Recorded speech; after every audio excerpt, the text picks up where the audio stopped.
Hey, welcome to Socialism for All. This file is being recorded for the May 2022 edition of Socialism for All. And it's an audiobook and discussion of Organizing Methods in the Steel Industry from 1936 by William Z. Foster. If you like this video, please click like and subscribe and consider supporting on Patreon at patreon.com/socialismforall. There's a link to Patreon in the video description. So this document is said to have been influential in organizing the Amazon Workers Union this year, 2022. Given that it is an older document, that's good news. Somebody knew their history. Understanding the history of the labor movement and the broader workers' struggles, whether it's socialist, anarchist, communist, trade unionist, etc., this is really key if we're going to learn from past experiences when we try new things in the future in the general struggle against capital. So real quick, who was William Z. Foster? Foster lived from 1881 to 1961. Early in his life, he was a member of the Socialist Party of America and the Industrial Workers of the World, or IWW, Revolutionary Anti-Capitalist Labor Union. Later, after the Communist Party USA was formed, Foster joined that. He became the CPUSA chairman twice and the CPUSA presidential candidate 3 times. He was involved in large-scale union campaigns throughout his career, including the 1919 steel strike. It is in part from that first-hand experience that he came to write works such as this, Organizing Methods in the Steel Industry. So, this was written by William Z. Foster, first published by Workers' Library Publishers Incorporated, October 1936. HTML transcription and markup 2019 by Philip Mooney, and it's in the public domain at the Marxist Internet Archive 2019. His work is completely free, thanks as usual to the Marxists Internet Archive. Marxists.org, they host thousands of free Marxist texts. Please go check them out. Support them, volunteer for them if you can. And once again, just to note, this document was used by New York Amazon workers in 2022 to successfully establish their right to unionize. Let's get into the text. We start with a brief note from Jack Stachel. Organizing Methods in the Steel Industry is written with the object of aiding the most active workers in the steel industry, and steel workers generally, in organizing the industry in the present campaign. There can be no doubt that a mastery of the principles developed in this pamphlet, principles based on practical experiences, would result in a greater efficiency on the part of all those now organized in organizing the industry. It really is a manual of organization methods in the organization of the unorganized in the mass production industries. The organizational principles and methods here developed can be easily adapted to problems of organizing other mass production and large-scale industries such as auto, rubber, chemical, textile, etc. There is a great poverty in the labor movement of such literature.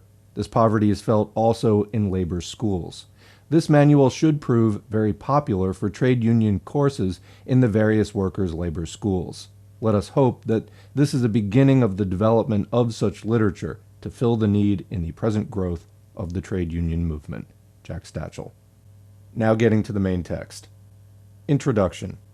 The methods outlined below of doing organization work in the steel industry are based upon the general principles of organization strategy and tactics developed in my pamphlet entitled Unionizing Steel. They embody the lessons of the 1919 strike and of other steel struggles, and they are suggested to the Steelworkers Organizing Committee for its consideration. The general principles in my pamphlet may be very briefly summarized as follows. 1.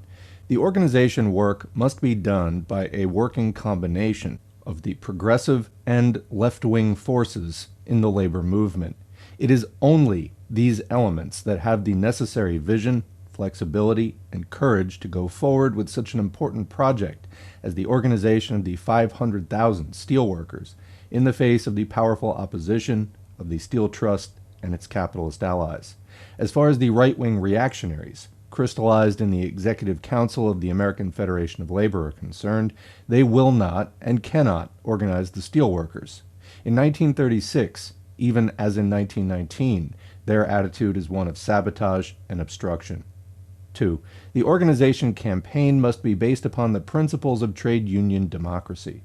That is, Every effort must be made to draw the widest possible ranks of the workers into the activities of the leading, decisive committees, and also into the work of the organizers and the union generally. Only with such democracy, or systematic mass participation, can the great task of building the union be successfully accomplished. 3. The organization movement must be industrial and national in character.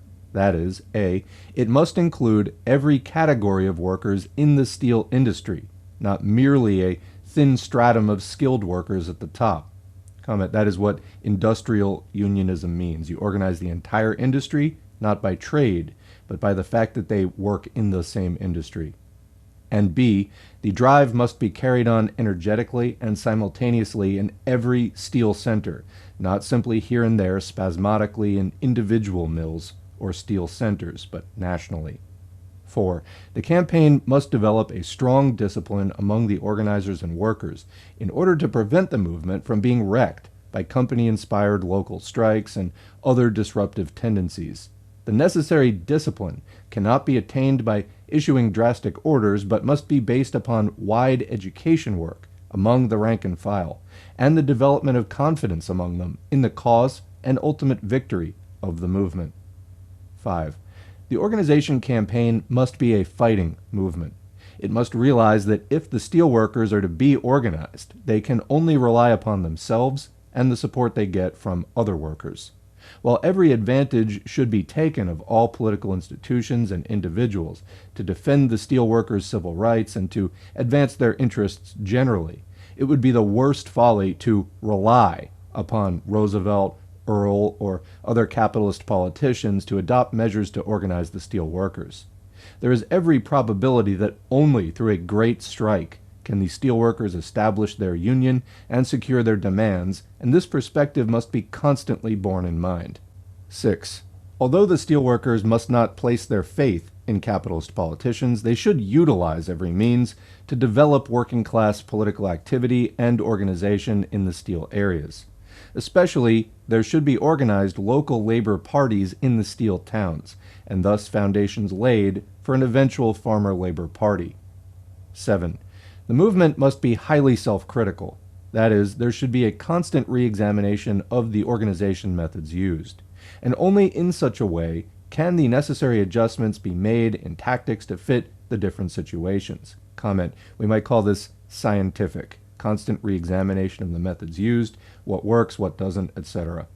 And only thus can the workers and organizers avoid defeat and pessimism and be given a feeling of confidence and sure success. It is a fatal mistake to try to apply blueprint methods of organization to an industry that presents so many and varied situations as steel. Flexibility in the work is a first essential, and to achieve this requires drastic self-criticism. The situation in the steel industry is now highly favorable, and if the organization work is prosecuted energetically, with due regard for the mistakes and weaknesses of past strikes and struggles, it will succeed. The present campaign of the Committee for Industrial Organization, of which John L. Lewis is the head, has many advantages over 1919. The industry is increasing production. The political situation is becoming more favorable for maintaining the civil rights of the workers to meet and organize. The workers are in a more militant mood. The right of the workers to organize is more generally recognized. The campaign is being carried on upon the basis of one industrial union instead of 24 craft unions. The illusions about company unionism are less now than ever. The campaign has the solid support of a dozen powerful trade unions. There are ample funds for the organizing work. The language problem is not as severe as in earlier years. The radio now enables the message of unionism to evade the employer's censorship and to be carried directly into the steelworker's home. Comment. Of course, this would be social media today. Also, what is the language problem? Earlier, when there were more first-generation immigrants, people spoke different languages. By 1936, the situation had changed. There are always going to be workers speaking different languages, but the difference between 3 or 4 major ones and 25 is a big one. Continuing. And lastly, there is now in the field a strong Communist Party, which was not so in 1919, that is lending all its support to the success of the campaign.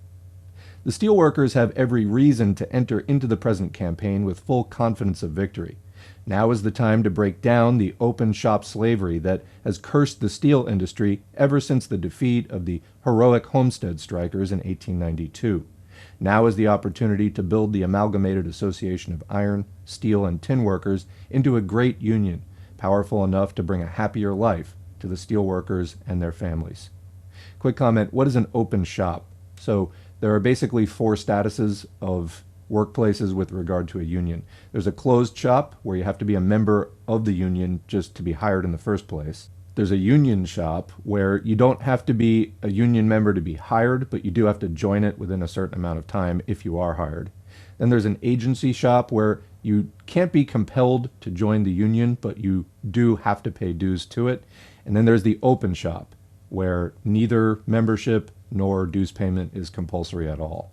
The closed shop was outlawed with the passage of Taft-Hartley in the late 40s after World War II. And then, since then, on a state-by-state level, quote-unquote right-to-work laws have outlawed union and agency shops in some places to where only open shops are legal again in some places. There's a long way to go as far as retilting the balance of U.S. labor law towards workers. It's really been dramatically rolled back. Continuing. Section 1. General. 1. The steelworkers cannot be organized by agitation alone. It requires thorough organization work to unionize them. 2. The work must be coordinated and planned, per organizer, per locality, per day, per week, etc. 3. Not mechanical blueprint tactics, but flexibility.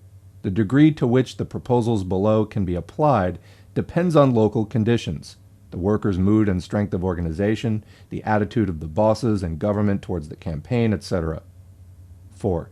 The organization work must be carried out upon the basis of an energetic drive, not spontaneously and spasmodically, or merely a slow, gradual growth. Sags in activity and loss of momentum are very dangerous in the drive by weakening the confidence of workers. 5. A strong discipline should prevail all through the campaign, but each unit must develop a healthy initiative based on a vigorous trade union democracy. 6. A central aim must always be to draw the largest possible masses into direct participation in all the vital activities of the union: membership recruitment, formulation of demands, union elections, petitions, pledge votes, strike organization, etc. This gives the workers a feeling that the union is actually their movement. 7. Self-criticism at all times is absolutely indispensable to the working out of proper tactics. 8. High morale among the organizers and enthusiasm and confidence among the workers are indispensable conditions to the success of the work. 9. Organizers do not know how to organize by instinct. They must be carefully taught. 10. Every organizer and unit in the campaign must be activated at all times. The whole organizing force should move forward as one machine to the accomplishment of its goal of building the union. 11. Hard work and sobriety are basic essentials for success. Chair warmers and irresponsibles should be made to feel unwelcome in the organizing crew. 12. Every step taken in the campaign must have as its central purpose the direct recruitment of new members. The main slogan is, "Join the Union." Section 2. Organizational Forms and Functions. 1. Structure of organizing forces. The organizing force of the steel campaign should be formed on the following general basis. A. The full-time and part-time organizers in the localities and districts should be formed into definite committees, each with a secretary and with subcommittees for publicity, Negro, youth, women, and defense. They should hold regular weekly meetings at definite times and places. B. A corps of volunteer organizers should be created, carefully selected to avoid unreliable elements. Each paid organizer should be commissioned as a captain of a crew of volunteer organizers and made immediately responsible for their work. C. Each local of the Amalgamated Association should appoint an organizing committee of several members. D. In the company unions, informal organizing committees should be set up to bring the company union membership systematically into the Amalgamated Association. E. Organizing committees should be set up in the various steel mills and in their departments, functioning either openly or privately as conditions dictate. These should become the basis for future local unions. F.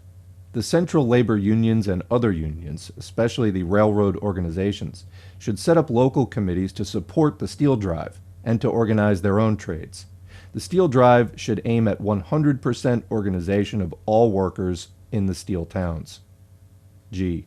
Similar supporting committees should also be formed among fraternal organizations, churches, and elsewhere, where active sympathizers can be found for the steel campaign. H. These local union, mill, and other organizing committees should meet together weekly, so far as is practical, jointly with the paid and volunteer organizers. I.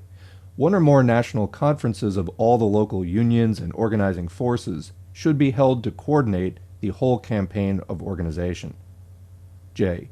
Periodic meetings of organizers should be held to study concrete methods of mass agitation and organization. 2. Structure of the union. A. Local unions should be formed on the principle of one mill, one union. In large mills, the local union should be subdivided into branches according to main departments, but the local union branches should be kept linked together by a broad representative committee. B. In the localities and districts, the local steel unions in the several mills should be joined together into steel councils, based upon a broad rank-and-file representation. C. The obsolete constitution of the Amalgamated Association should be adapted in practice to permit this form of departmentalized industrial union. 3. Functions and tasks. A. Organizers should not work haphazardly. They should be each given very specific tasks and held responsible for their fulfillment, specified individuals being charged with the work in certain mills, language groups, company unions, etc. B. The principles of socialist competition should be introduced to stimulate the work of the organizers, to create friendly organizing rivalry between worker and worker, department and department, mill and mill, town and town. Comment there. Obviously, they're not talking about really, truly competitive rivalry, more like making a game out of who can be the best organizer. That way, everyone winds up doing as well as they possibly can. C. The greatest care should be taken to guard against spies and provocateurs entrenching themselves in the organizing crew and official leadership of the union, but the organizers should avoid starting a spy scare. Spies that are uncovered should be exposed to the workers. D. Care should be taken to protect all lists of members. Loss of such lists and other important documents to company sources is highly demoralizing to the workers, and careless organizers should be disciplined. 3. An absolutely strict control should be maintained over the finances, as loose financial methods always constitute a grave danger in large campaigns. F. The headquarters of the organizing committee and the union should be located conveniently to the mills, but not directly under the eyes of the mill officials. G. Organized protection of organizers, officers, local headquarters, etc. should be provided for in local situations of acute struggle. H. All organizers should submit detailed weekly reports on their activities. I. Organizers and other union officials handling funds should be regularly bonded with a bonding company. 3. Mass agitation. The main objectives of the educational work should be to liquidate fear and pessimistic moods among the workers, to convince them of the necessity for trade unionism to win their demands and the possibility for success in the present campaign, to rouse the enthusiasm, confidence, and fighting spirit of the workers, and to win public sentiment behind the campaign. 1. Slogans. The mass of workers support the drive and join the union in order to improve their conditions by securing the satisfaction of their most urgent economic demands. This elementary fact should never be lost sight of. The whole campaign of agitation must be based upon the popularization of the sloganized major demands of the workers together with their local demands. The whole steel industry should be saturated with these slogans. The economic demands of the union should be put forth immediately, but finally formulated and adopted at a broad national rank-and-file conference, and then ratified by huge local mass meetings, pledge votes, etc., everywhere in the steel areas. 2. Publicity and printed matter. The publicity material should be short and concrete, with concise facts about conditions in the industry and arguments for organization. Occasionally, it should be printed in the most important foreign languages, the foreign-born workers liking to read their native languages even when they speak and understand English. A. Handbills should be issued regularly by the local organizing committees and upon occasion by the various local steel unions. B. Bulletins should be issued regularly by the local organizing committees giving local news of the movement and especially stressing the progress of the campaign in other localities. C. House-to-house distribution on a mass scale should be organized for handbills, bulletins, and other literature. D. A circulation as extensive as possible should be secured for the weekly paper, Steel Labor. E. Shop papers should be issued wherever practicable by amalgamated association local unions. F. Advertisements in the local papers are valuable and should be used regularly for important announcements to the steelworkers. G. Every means should be exercised to secure systematically favorable write-ups in the local press on the campaign. H. Stickers are effective, but care must be exercised that they do not become a nuisance and antagonize public opinion by being stuck up indiscriminately. Comment: stickers were sometimes called silent agitators. You could just put them up and then they sort of speak the message for you. However, you don't want to become known as like vandals, so again, do it tastefully and don't wind up actually pissing people off when you're trying to win them over to your side. I. The wearing of union buttons in the plants is a very important organizing force, but care must be taken that it be not introduced until there is sufficient mass support and that the proper time is seized upon for its introduction in order to prevent discharges of workers. So comment: wearing buttons can be very good, but if you just have a few people wearing them, they might just be fired. You have to get enough people on board that they can't fire you all, and even then, you kind of have to be careful. J. Advertisements in movies in small towns are often practical and effective. K. Posters and window cards should also be utilized on special occasions. 3. Radio. The radio is an extremely important means for organizing workers in an industry such as steel, where the company maintains terrorism to prevent workers from attending open meetings. The radio takes the union message directly into the workers' homes, thus avoiding the censorship of the boss's spies. Comment: this was 1936. Update the technology that is relevant appropriately. A. Local broadcasts should be organized weekly or semi-weekly in all important steel towns as one of the basic means of mass agitation. B. Where radio time cannot be secured in the given steel localities, often the objective can be gained by using the radio in nearby towns. C. Radio listeners' clubs should be systematically organized on a mass scale, as many steelworkers have no radios. D. Radio speeches should be carefully prepared and should always give a direct stimulus to joining the union. 4. Mass meetings, demonstrations, etc. The actual gathering together of workers in mass meetings and demonstrations is fundamental to the carrying on of a successful organization campaign. It gives the workers a confidence bred of their own numbers, and it enables the organizers to reach them personally with their educational appeal and organization methods. But such meetings, to achieve the best success, must be of the broadest mass character. This means that they have to be thoroughly prepared, and all the batteries of publicity, organizers, etc. should be coordinated and stimulated for their organization. The entire agitation among the workers should aim directly to culminate in the holding of such mass meetings. One good mass meeting is better than 24 indifferent ones. A. The general mass meetings should be called not only under the auspices of the local organizing committees, but also on a mill or department scale by the local steel unions, and in special cases also by the central labor unions and other sympathetic organizations. B. Meetings should be held especially in popular neighborhood halls, where the workers' fraternal lodges meet, where the workers dance, where their weddings take place, and where they are generally accustomed to going. C.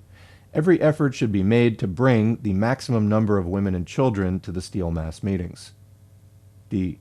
The question of mass meetings in company towns, where the company basically controls everything in the town, and in localities where the right of assembly is curtailed, presents special problems. The danger of discharge of the workers makes it necessary that if mass meetings are held in such localities, they must first have a broad basis of organization among the workers and a wide preliminary publicity. E. At mass meetings, it is important to get prominent out-of-town speakers to address the workers. F. Mill gate meetings should be held regularly at noontime and at shift changes where local conditions permit. G. Very effective are small delegations of steelworkers from one town or district to another, and large mass delegations of workers from organized mills to unorganized mills. H. Parades in steel towns are very effective in stimulating the workers, provided that the parades are well organized and have real mass support. Auto demonstrations are easily organized and are effective agitational means. I. Music is important in a mass organizing campaign. Sound trucks should be freely employed in the millgate and meetings. An extensive use should be made of bands in mass meetings and street demonstrations. Platform singing should also be employed, and mass singing wherever possible. J. Social affairs such as smokers, boxing matches, card parties, dances, picnics, various sports, etc., should be organized to establish contacts with the workers, especially in localities where more open mass work is difficult. Section 4. Mass Organization. 1. Individual recruitment. Individual recruiting is the base of all immediate organizational work in the steel industry. It is fundamentally important in every steel center, and may be the only form for the time being in company union towns and elsewhere where terroristic conditions prevail. An elementary aim in the campaign should be to activate the greatest number of workers to do this individual buttonhole work. The campaign can succeed only if thousands of workers can be organized to help directly in the enrollment of members. This work cannot be done by organizers alone. Their main task is to organize the most active workers among the masses in great numbers to do the recruiting. The tendency, common in organization campaigns, to leave the signing of new members solely to the organizers and to recruitment in open meetings should be avoided. Best means of individual recruitment. By this method, workers undertake personally A. The chain system of organization is one of the by other organizers. There should be a close checkup kept on all this work. B. The list system can also be effective in difficult situations. By this method, trusted workers, volunteer organizers, women, etc., get lists upon which to collect the signatures and fees of workers in various organizations, etc.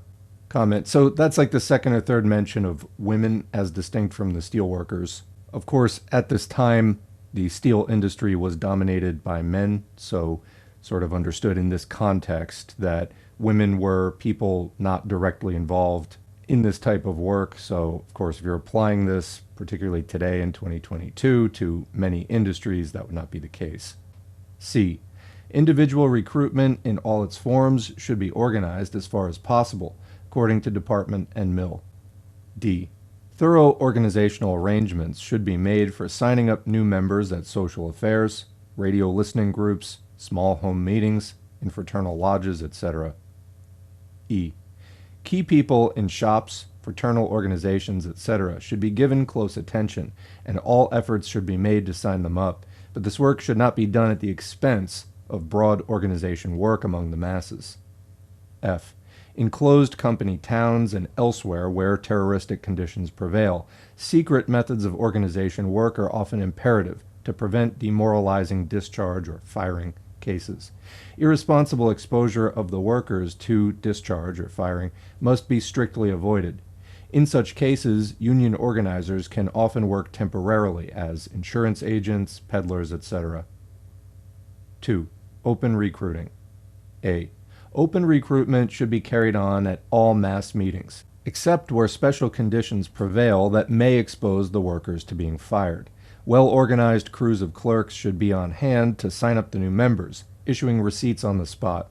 Often, large numbers of potential members are lost through neglecting these elementary preparations for their enrollment. B.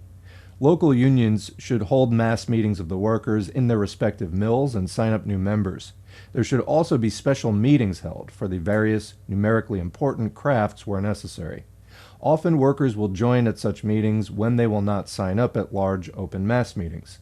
It is very important from an organizational standpoint that the local unions and their branches be set up as soon as practical and a regular dues system established. This impresses the workers with seriousness and stability of the movement. Merely signing up a worker does not organize them. They must be brought into a local union, given a union card, got to paying dues, attending union meetings, etc. 3. Recruitment in struggle. A. The presentations of local demands to the company must be utilized to facilitate organization work. If the demands are granted, the workers feel that they have won the victory and can easily be brought into the unions by active organization work. If, on the other hand, the demands are rejected, the resultant anger among the workers can also be utilized readily for organization building. B.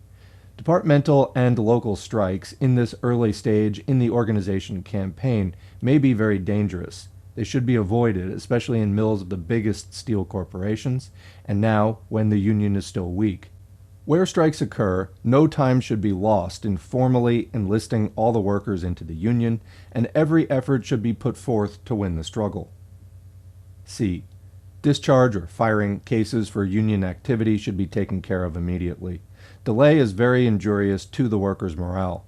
While a vigorous fight for the reinstatement of the fired workers goes on, these workers should be given relief in some form. Care should be exercised in the development of the organization work in the shops, not to provoke firings. So comment, when they say that the workers who were fired should be given relief in some form, for putting themselves on the line for the union and getting fired, the union should set up funds that can help take care of them during that time. D. Defense cases should also receive immediate attention, as it is demoralizing to the mass of workers to see their militant elements go to jail and nothing done for them. Especially vigorous campaigns must be made against all attempts at deportation of foreign-born workers. All this emphasizes the need to build the ILD in the steel centers. Comment, what's the ILD? International Labor Defense, an arm of the Communist Party intended to provide support and legal aid to labor and political prisoners. E. In case of a stubborn suppression of the right of assembly in steel towns, the Union forces, in addition to using every legal channel for the restoration of their rights, should not hesitate at opening a free speech fight on the streets to force the city authorities to grant the workers halls. Such activity greatly awakens the workers and prepares them for organization, and it should be supported by a very active recruitment drive. Sometimes it is necessary to buy either buildings or lots in order to secure meeting places. So, quick comment, what's a free speech fight? Basically, it's a demonstration on the street, people with soapbox, etc. As these could result in huge amounts of workers coming in, basically flooding the streets to listen to and participate in the soapboxing. There were huge nuisances for the authorities, and with their numbers, basically the workers were able to remind them that, hey, maybe you shouldn't deny us halls because we're just going to flood the streets. Anyway, continuing. F. The boycott can often be effectively used against hostile businessmen and professionals in steel towns, and thereby to stimulate the organization campaign. In districts where the AA is strong, again, that's the Amalgamated Association, and there are well-established unions of miners, railroadmen, etc., the boycott can also be successfully applied against anti-union newspapers, chambers of commerce, and city administrations. So, just to recap, that is, if the AA is strong and there are also other unions that are going to join in, then you can do a boycott like that. G. In the election campaign, all candidates should be called upon to state their position regarding the steel campaign in their public meetings. H. The organization forces should take up concretely the question of placing demands upon the city and state authorities in connection with civic rights, etc. Section 5. Special Group Work. 1. American Whites. This group is highly strategical in the steel industry, comprising most of the skilled workers, and also occupying a key position in the social life of the steel communities. Every effort must be made to win them. Special efforts should be made to fight against employer-cultivated craft union, company union, anti-foreigner, anti-Negro, and anti-red tendencies among these workers. Active work should be carried on in their many organizations, such as the American Legion, various fraternal orders, etc. Among the organizing crew, there should be many American-born skilled steel workers.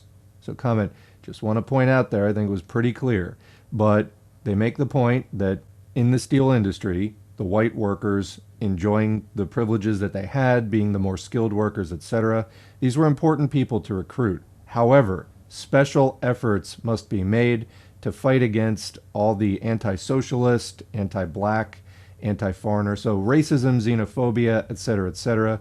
Today, when we have a mixed-sex workforce, sexist, etc., we want to make, quote, special efforts to fight against all that stuff. So it's not merely enough just to play to reactionaries. In fact, you don't really want to do that. Where you can get white workers on board, great, because the fact is white workers have white privilege in the general society, and then also special positions within the steel industry. However, one more time, special efforts should be made to fight against employer-cultivated craft union, company union, anti-foreigner, anti-Negro, and anti-red, i.e. socialist, tendencies among these workers. It is not merely enough just to get whatever white workers you can find. Continuing. 2. Negroes. So comment, as that was the word that was more widely used at the time, that's what appears in the text. However, for the sake of reading this in 2022, I'm going to substitute black workers. So it is absolutely essential that the large number of black workers in the industry be organized. For this, special black organizers are imperative. Special demands for black workers must be formulated and widely popularized. Prominent black speakers, including those of the National Negro Caucus, should be brought into the steel districts to address the meetings. When necessary, special meetings of black steelworkers should be called. The black steelworkers should become members of the regular, local, amalgamated association unions with full rights. Close attention should be paid to bringing them into responsible official posts in the unions and in the organizing crew. There should also be immediately developed an active campaign against the prevalent Jim Crow practices in the steel towns and steel industry. Local black organizations should be enlisted in support of the campaign. 3. Foreign-born or immigrant. The foreign-born workers still form a very large mass of the steel workers and require special methods by the organizers. There should be organizers speaking the principal foreign languages of the mills. Literature must be issued in these main languages. Special methods should be put forth to enroll the militants among the foreign-born workers, and systematic recruitment work in the many fraternal and other organizations that exist among this group of workers. 4. Youth. In order to organize this highly important section of the working masses in the steel industry, it is necessary to use certain special methods in addition to the system of the general campaign. Youth demands should be formulated and widely popularized. A corps of youth organizers should be developed. Youth committees should be set up in the organizing crew and in the local unions. Special meetings and mass delegate conferences of the youth should be held, and attention given to cultivating sports activities of various kinds among the youth. Systematic organizational campaigns should be directed to the youth members of the YMCA and such organizations. The connections of the American Youth Congress should be utilized to organize the youth throughout the steel industry. 5. Women. The women relatives of the steel workers are a vital factor in the steel industry. They should be organized into ladies' auxiliaries of the AA. The most militant among them should be drawn into all the activities of the general organizing force. Special meetings and mass delegate conferences of women should be held with prominent speakers, special literature dealing with women's problems, etc. There should be a corps of women organizers in the field, and the women's clubs and other organizations in the steel industry should be stirred into constructive activity in the campaign. The steel corporations will make every effort to destroy the solidarity between the various groups of workers in the steel industry, and thus to defeat them all by attempting to divide them upon political, racial, religious, and national lines. In order to combat this campaign, the essential thing is to keep the question of the economic demands and the need for a solid trade union aggressively in the forefront. Under no circumstances should the campaign leadership allow itself to be dragged from this main line and into abstract racial, religious, national, and other questions. 6. Company unions. The company unions can, with proper methods, be developed into a strong force for building the AA. In this respect, the work should be based upon the following general principles. A. The organizing crew and AA must develop a strong initiative in the industry by an intense advocacy of its slogans and by very active organization work. In this manner, the union must be made the center of all movements of the workers against the employers. To develop such an initiative by the union forces is fundamental. Only in this way can the union crystallize the discontent of the workers into union organization and reap the full advantage and credit for such concessions as may be given by the company, either directly to the workers or through the company unions. Otherwise, such concessions can have the effect of checking the campaign, as the employers plan them to do. B. All activities within the company unions should be undertaken with flexible tactics, in the sense of utilizing the company unions as an auxiliary force to the building of the trade union, with the aim of eventually incorporating the company union membership into the AA. In many cases, the structure of the company unions can be readily transformed into trade union organizations. Many of the best company union leaders can be developed into leaders of the new steel union. C. The general policy in the company unions should be directed towards bringing the masses into conflict with the bosses in order to awaken the workers' fighting spirit, to demonstrate to even the most backward workers the insufficiency of company unionism, and thus to give a stimulus to the campaign to organize the AA, and thus to lay the basis for the maximum permanent advantages for the workers.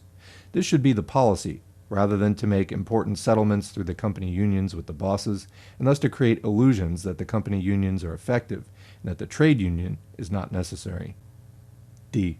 In submitting major demands to the companies, therefore, the company union should put forward the main union demands and stand by them firmly, thus identifying themselves with the union organizing campaign and making clear to all the need of the trade union to back up these elementary demands.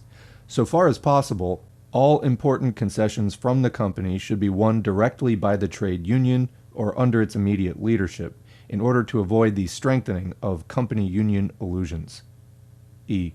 Minor shop demands should be freely submitted by the company unions, efforts being made at the same time to develop the local company union forces into shop grievance committees of a trade union character, working in close cooperation with the AA. Local strikes over these demands should be avoided, especially in the early stages of the campaign and in the major steel plants. F. The organizing crew and the AA should give active support to all the major and minor demands submitted by the company unions to the employers. Only in this manner can the workers be made to understand that whatever concessions they may secure through the company union are due primarily to the activity and strength of the trade union organizing campaign. G.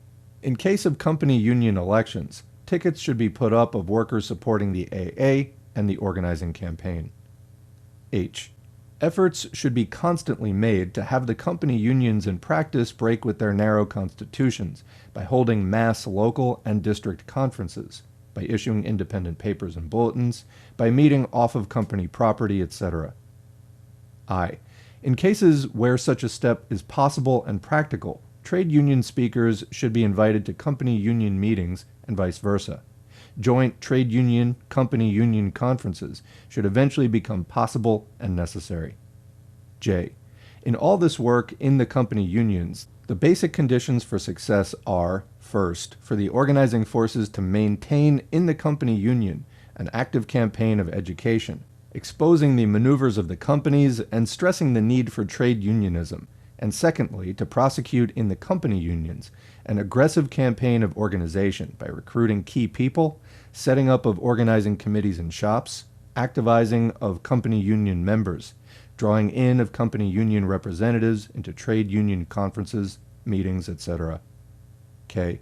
In working out the company union policy, the great danger to avoid is that of the organizing forces of the trade union losing the initiative in the industry, and hence the leadership of the masses to the company unions. The main source of this danger would be, first, failure of the union to come forward militantly with the advocacy of its demands and with active organization work. And second, for the union to take a standoff attitude toward the company unions, and thus fail to give them the necessary leadership. Section 7. Special Organization Work. 1. Unemployed, WPA. It is important that the strongest bond of solidarity be developed between the employed and unemployed steel workers. This is necessary in order to help the organization work at the present stage of the campaign, and also to establish a complete unity in the eventuality of a strike. A.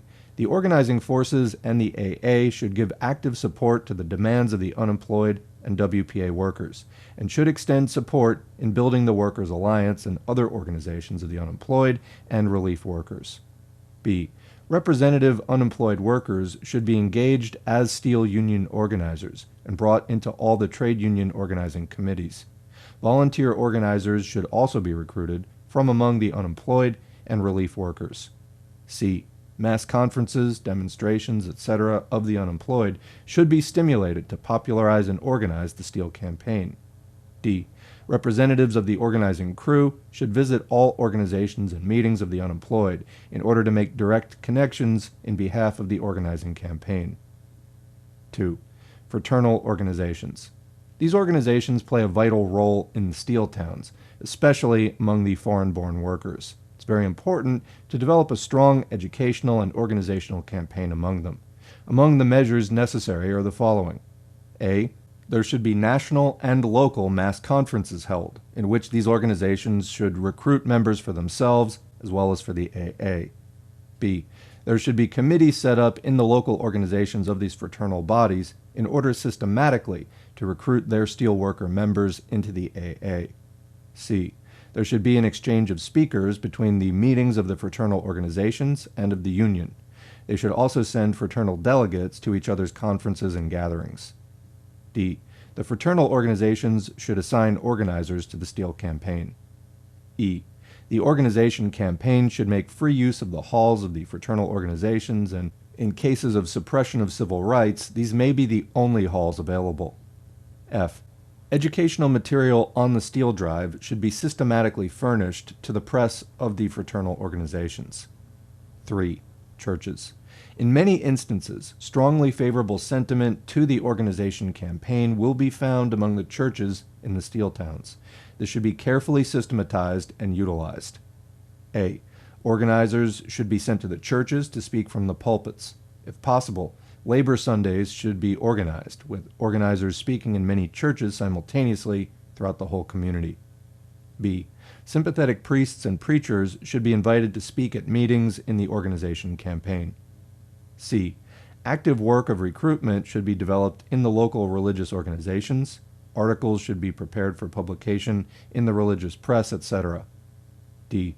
In case of suppression of civil rights, meetings may sometimes be held in church premises. 4. Other organizations. Steel organizing work along similar lines to the above can and should be carried on effectively in local branches of such organizations as the American Legion, the National Union for Social Justice, the Townsend Movement, farmers' organizations, cooperatives, etc.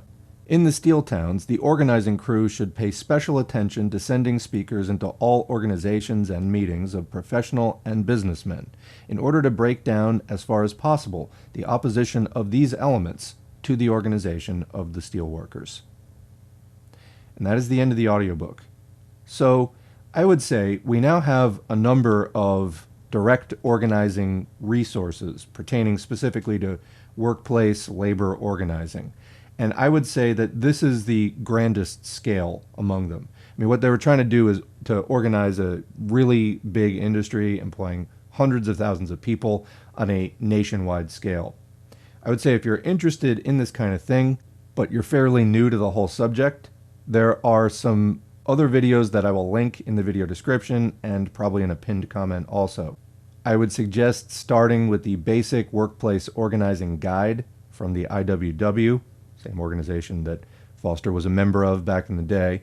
That one's about 75 minutes long. Then I would suggest progressing on to the IWW Organizing Manual. That one's almost 3 hours long, but it's going to expand a lot of these topics. And they start really at the micro level.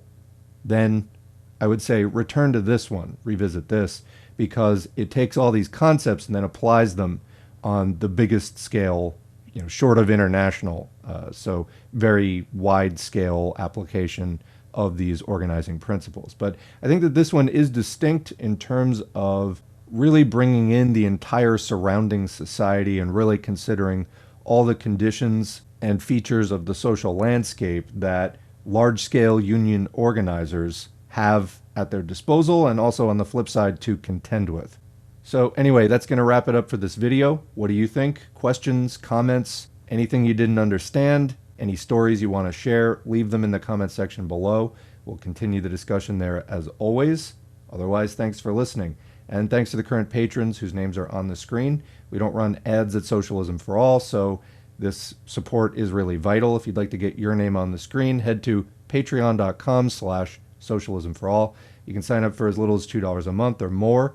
Every donation is encouraging. They're also materially helpful, and they have enabled me to spend a lot more time on this channel producing more content than I would have been able to do otherwise. So this video is in part made possible by the patrons whose support we greatly appreciate.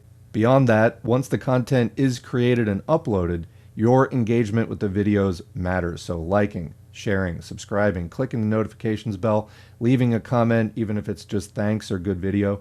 All of this helps to boost the content in the YouTube algorithm, helps future viewers to stumble across it more easily. That's what we're trying to do. It is Socialism for All, and that is why we're trying to put these answers and resources into the hands of workers who are struggling with the system and looking for ways to join up, get organized, and confront capital as a group, as a class.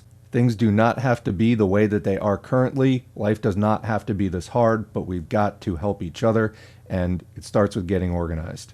Thanks again for listening, and we will catch you in the next video.